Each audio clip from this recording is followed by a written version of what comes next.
What's going on, guys? I just want to give you a quick update what I've been doing here. I've just been going through getting the end gap like I was doing last video, and I've gotten all the way up to the first ring on the first 3 cylinders. About to flip the block around and start measuring the end gaps on the other ones. Start off with putting the middle portion of the oil ring in. What we need to do first with these, we're not going to file down the middle portion, but we are going to make sure that these be a minimum of 0.015 inches end gap. We're measuring these in number 5 cylinder for the number 5 piston. So when we put the piston rings on, number 5 piston is going to go into number 5 cylinder. All right, so cylinder number 5, last cylinder, top and the bottom sides of the oil ring. I'm going to push it in right about to where that middle part of the oil ring is. Make sure it's even around. Just, it only needs to go in about 1 inch. Set your piston ring in the cylinder flush so that you can get an accurate reading. I'm using the 0.017 just for good measure. So right now we know that 0.017 fits just fine and looks like it's like a perfect fit. So being 0.002 over is just fine. But it can't be less than 0.015 because, as we talked about in the previous video, if your end gap is less than what it needs to be, then you run the potential for those 2 ends of the piston ring in the gap to butt up against each other once the engine heats up, you know, under load and stuff like that. So as we can see, the 0.017 does not fit, you know, just because I'm gonna go ahead and put in the 0.015 just to see if it fits. See, yeah, it's pretty snug. It shouldn't be snug. It should go in there nicely. All right, so seeing as how we have just barely enough end gap there in the cylinder, I'm gonna come over here to the file and I'm gonna file this down.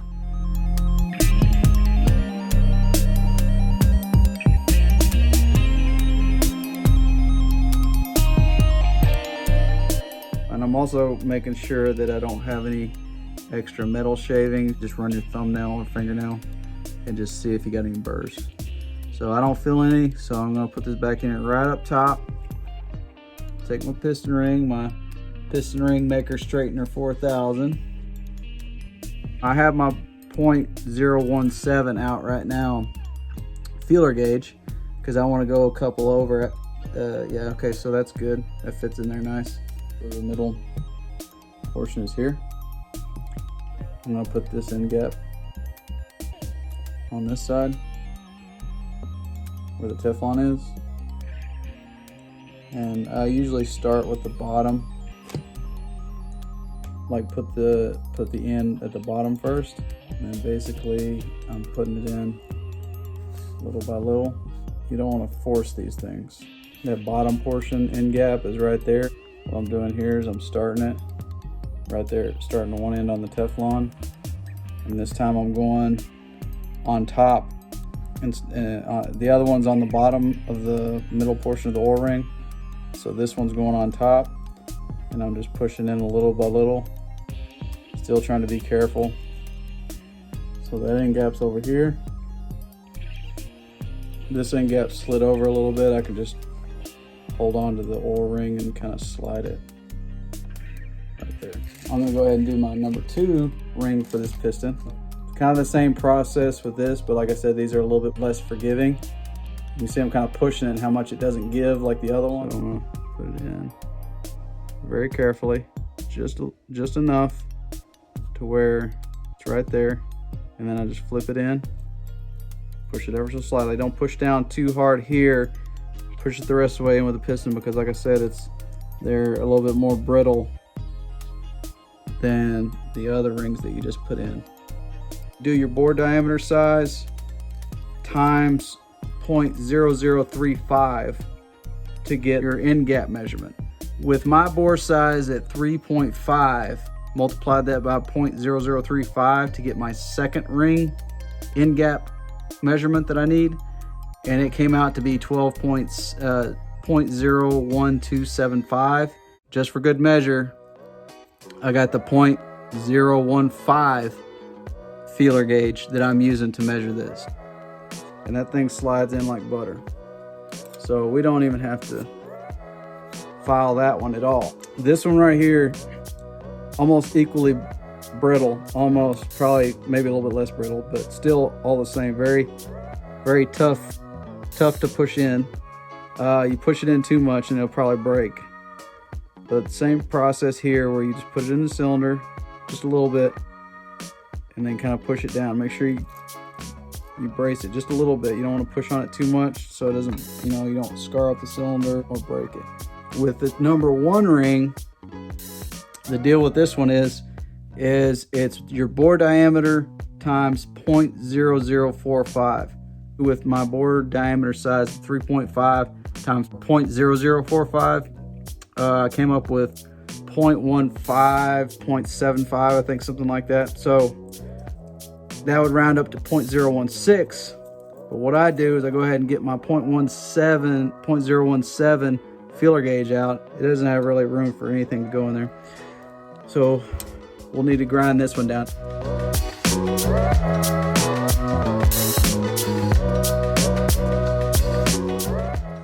I'm taking my sandpaper and I'm kind of going up with it. And you want to make sure that you get any kind of extra material off of there. Carefully. Put it in there. And she does not go yet, so we need to go again.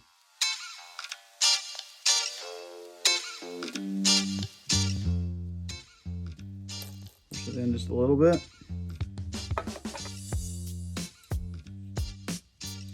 And that is about got it at 0.017. That's number 2. Don't worry about your placement of your end gap just yet. So just pay attention to what you're doing, like not overextending this piston ring. This thing's going to be really loose in there, right? Like that. So you're going to be able to move it once you get it in there. You're going to have to readjust it right before you put it in. And you put your compressor on there as you're putting it into the cylinder. I'm going to put the gap for the other one on the opposite side, so the gap will be over there. And then I'm going to put one side in. Okay, there's the 1, 2. See, the top one's easier.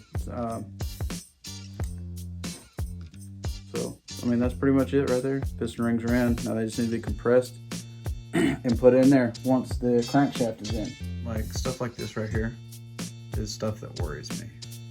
I didn't see anything like on the bearings themselves that look like any kind of excessive wear, but I see that little rub mark right here. I'm about to measure them with my caliper here to make sure that they have the same measurement. Here and on this side of it by measuring right there and then right there, 90 degrees. Just like that. And also I got to clean out these little oil galleys. That's part of it. I'm not going to take any wire brush to it. I'm just not going to do that, because I don't want to be flaking off metal onto the crankshaft, and then when the engine's running, all the metal flakes are going to flick off and they're going to be in the crankcase. So I'm not going to do that. I don't want to touch this thing with a wire brush. There is a process with the 600 grit sandpaper. I'm going to take a little sliver and wrap it around, sanding this whole thing very lightly. Okay, we're only doing like a light bit of sanding on this. So I'm not going to go to town crazy, because then you get too much play. You only really need enough room between the journal bearing and the connecting rod, enough for about a little bit of oil just to get in there. I think, some scientific term, 3 joules of oil. They're like 3 little atoms of oil that fit in between that and the connecting rod. So we don't need to take it down a whole bunch, because otherwise you're just going to have excessive play and the engine's just going to be beating itself up.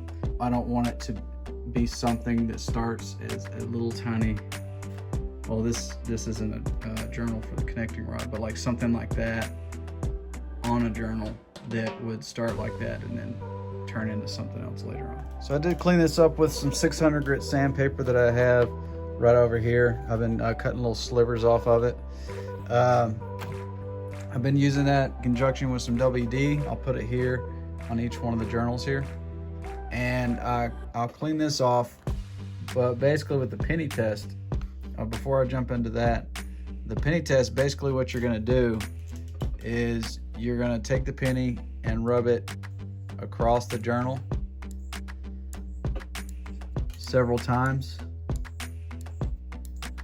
I'm not mashing it in here, I'm just kind of scraping it across.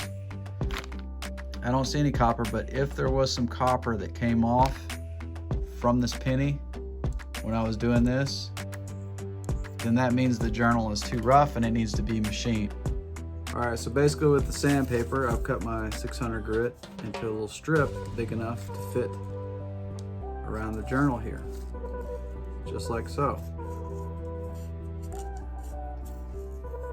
Normally what people would do is they'd have a piece of shoestring and they'd wrap it around here, around the sandpaper, and they'd have two ends. They'd have one end coming out here and another end coming out there, and then they would just and the sandpaper would move like this. All right, so I don't have a shoestring on me and I could have used that method, but what I did is I replicated the same motion. But before I did that, what I would do, what you need to do is get a little WD on here, just to get a little bit of WD in between the sandpaper and the journal itself. So to do the same motion, what I do is I hold it sort of snug and I just kind of go like this. Not like this, because you're only going to be missing the top part. That's the reason why I go kind of like 180 degrees there, 180 degrees there. And I just do this 180 degrees back and forth, right? I don't want to take off too much material because I don't want to have too much play between the connecting rod and the journal inside with the bearing and everything. I don't want to have too much play in there. This is one of the old connecting rod bearings, and I saw a little bit of evidence of lack of oil, but I didn't see any excessive wear on there, so it didn't seem like an extreme lack of oil. Make sure that you got the part cleaned, crankshaft and the camshaft cleaned, and with solvent, dried the solvent off, because you might have hundredth of an inch of burn oil that's caked on there that looks about the same color as the journal, that might be throwing your measurement off, and then you might not accurately determine whether or not the journal is in round or is not tapered. So in order to take the measurements of the taperedness and whether or not it's in round, in this case, since I have a veneer caliper, I'm using that. Turn it on first, bring it all the way closed, hit the little yellow 0 button, make sure you zero it out, because you gotta do that every single time you're gonna take a measurement, just because you might be -2 or 0.002 inches off, if you don't do that. Just opening it up to get one base of the circle here, bring it down, get it perfectly center, 2.130. So 2.13 inches across. So now I need to take the measurement. I'm just gonna keep it there for right now, because I like to see if I can put it right here. And there's like no play. I don't have to move it at all.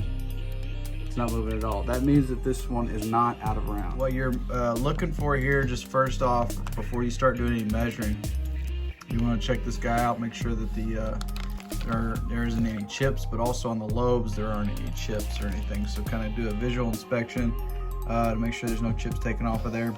If not, move on to discoloration. Now we're looking for discoloration on the lobe. Technically, the manual is saying if there's discoloration on the lobe itself, it would look kind of like this, but on the lobe, from what I'm understanding. And if there's not any major discoloration because of the heat, extreme heat, then it can be reused. Given also that these measurements that we're about to get on the camshaft are within spec.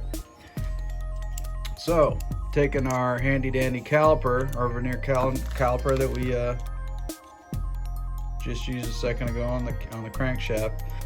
All right, so what you're getting is your lobe lift. Not to be confused with valve lift, but your lobe lift. And the way that you do that, I can show you this It's basically you get two different measurements: the base of the circle, and you get the height of the complete lobe from the bottom part, from the bottom to the top. So once you get those two measurements, the bigger measurement's going to be A, and you're going to subtract B from A. And we're going to do that right here. And I'm going to try to do it one-handed. All right, so I'm going to zero out my caliper. Zero. All right. Measure the lobe lift. And using this lobe right over here, those intake lobes. First, I'm going to measure from heel to the top of the lobe itself. Just got it at 1.671 for that. I'm going to run it back through. See, it went back down to 0.01. I got zeroed out again. Now I'm going to measure the base of the circle.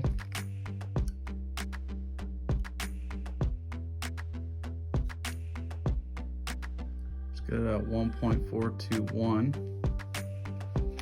All right, so we got the two measurements and everything. I got it written down right here. Sorry, I got little scribbles and everything, but that's basically our first measurement of 1.671, which is the bottom to the top, and then you subtract the base of the circle, which is B here, from 1.671, and the base of the circle is 1.421. So we subtract that from this to get 0.25 even. And 0.25 is this particular intake lobe lift, right? So that's our lobe lift, 0.25, all right? If the lobe lift is 0.005 inches less than specified, replace camshaft. So what is specified, you might ask? Well, that means we gotta flip back over to here. We got right here, intake and exhaust lobe lift. We are on intake, so that is 0.252 inch, right? And we got 0.250, so that means that we are 0.002 less than specifications. But since we're not 0.005 less, then we're in spec, so we're good to go. And then you do the same thing for the exhaust. So the intake and exhaust is going to have different ones, 2.60, and that one's the same thing, as long as it's not less than 0.005 less than that specified amount. If any one of these lobes is 0.005 less lobe lift than specified for this engine and this camshaft, which we just looked at just now, then you need to replace the camshaft. But I've already done I've measured every single one of these, exhaust and intake lobes, right? So that was just an example of what I did for all these. These journal bearings are still good. As far as replacing the bearings themselves inside of there, we won't need to do that. We're getting close to reassembly. I got that crankshaft cleaned off, and I got it polished up a little bit, a little home backyard polishing that I used with the sandpaper. Cleaned this guy up, measured. I also measured the journals over there, nothing tapered or out around, did the penny test, you saw that. Reassembling, crankshaft is the first thing that goes in. Now, we're replacing these freeze plugs, they're not in yet, but we'll get those. I have all the bearings, all the main bearings, I got those in. I need plastic gauge though. I'm waiting for the plastic gauge to come in, but that will come in, but it's not gonna stop me from doing this. I'm still gonna go through doing the assembly loop, putting in the main bearings and everything like that. Notice there's a little bit of debris in here. This is because I've been doing some cleaning. All that stuff's gonna get wiped out of the cylinder, but I'm just about done with this portion, and then we'll hit up the other stuff. All right, so basically what I've done here is I went through with a brush, a little brush here, to delint the crankshaft. I did happen to use a non-lint free paper towels on these right here when I was cleaning them, and I'll be danged if I didn't forget that you're not supposed to use cloths that aren't lint free. But I've gone through with a brush and got every little bit of lint that I could see off of here. I'm still kind of picking it off here, so it's important because they stick on this little stuff right here. What can happen is they can get in the journal during engine operation and could block the oil from flowing properly. It will cause like a tight crank and cause, you know, potentially your engine to seize up because I decided not to use a lint-free, but not to use a lint-free cloth. Now I suggest you guys do that. Well, we're getting ready to lay this in here. Right now we're getting ready to do the bearings so that we can lay this in here, and also so I can show you what I did with the block. Same deal with the block, kind of going over with that same brush, or with a different brush, but one like that, just to make sure that all the lint's out of there, because same issue, lint gets in these bearings right here, especially this thrust bearing. Very small measurements, precise measurements need to be just so within spec in order for this thing to run like it's supposed to. Otherwise it can cause issues within the engine. I've gone through it. I've checked the different main bearing seats right here. I've blown out the oil galleys in the middle there, and I'm gonna tidy up this one a little. But then we're gonna go ahead and put these in. The way I've got them situated is the one with the ridges here on this side of the block are the ones that are going down into the seat. These ones up here are the ones that go on the main caps down there. Okay, so we're not gonna put those in just yet, but that's just kind of for visual reference. All right, so we'll get to it. All right, so as I'm putting it in here, notice there's a groove right here. See that groove? See this groove on there? They line up with each other. So the notch goes with the groove, yeah? Now these are also gonna go flush with the surface here on both sides. I'll show you when I get it done. I went ahead and installed the rest of these, just like this one, flush, flush. I feel right here, it's flush, it's flush.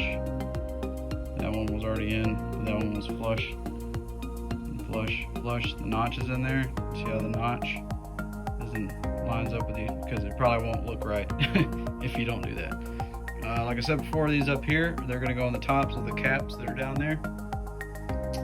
And we're going to do normal. If you really care about this stuff, some people will be like, who cares? It's just a piece of lint. It's just a couple of pieces of lint. I'm just trying to, you know, take extra special care of this easy stuff. I call it easy, meaning like a lot easier than re-pulling the engine back out because the crankshaft seized up. So I'm just trying to take those extra little steps so that, you know, I don't run into something like that and be sitting outside, my head in my palm, because I didn't do this. Perfect, perfect, perfect.